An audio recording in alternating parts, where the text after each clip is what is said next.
All right, welcome. Today we're going to tackle a classic physics problem from IE Irodov, problem number 1.65.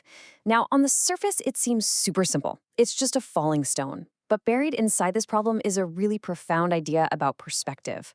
We're going to see how the laws of physics don't change, even when your point of view does, completely. So, yeah, let's dive right in. This right here is the big question, isn't it?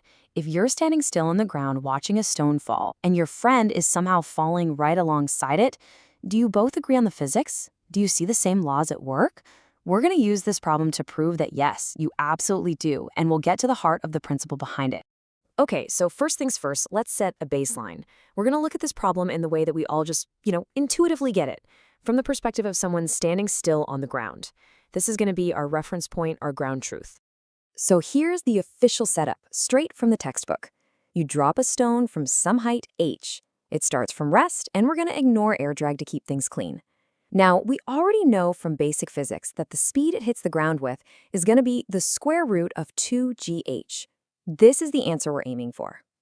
And this should look super familiar, right? In what we'll call the Earth's reference frame, or frame K, this is just a straight-up application of kinematics. Initial velocity is 0, acceleration is g, distance is h. You plug it all into that trusty old equation, and bam, you get the result we expected. This just confirms our foundation is solid.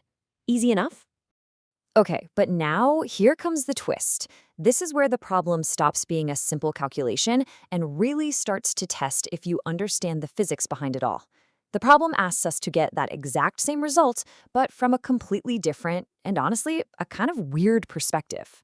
And here it is, the real challenge. We have to imagine that we are an observer in a new frame K prime, and we're moving downwards at a constant speed.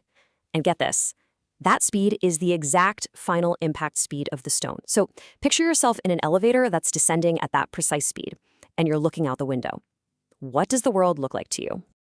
This really lays out the contrast perfectly. On the left, in our comfortable frame K, the observer is still, the stone falls.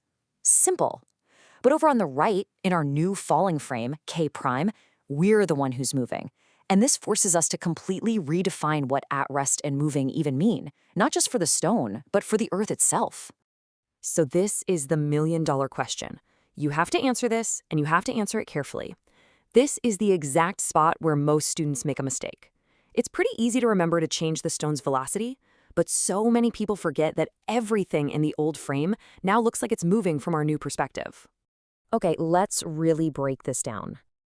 Let's look at the motion of both objects, the stone and the Earth, in our new K prime frame. And just to keep the math clean, we're going to define the up direction as the positive direction. And this table just brilliantly illustrates the new situation. So since our frame is moving down at v0, both the stone, which was sitting still, and the Earth, which was also sitting still, now look like they're moving upwards at a speed of v0. Think about it like this. If you're in a car going 60 miles an hour, a stationary tree on the side of the road looks like it's flying backwards at 60. It's the exact same principle here. So, and I'm going to say this again because it's that important. You cannot just change the stone's velocity. You have to be consistent. You have to transform the Earth's velocity too. From our new moving viewpoint, it literally looks like the ground is rushing up to meet the stone. Okay, but what about acceleration? Well, some things in physics are just real. They don't change. The laws of physics, like gravity, are constant.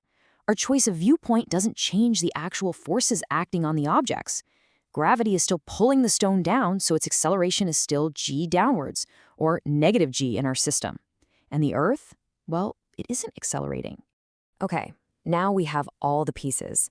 We know the initial velocities, and we know the accelerations for both the stone and the Earth in our new K prime frame. So let's run the numbers, let's do the kinematics, and see if we end up back where we started.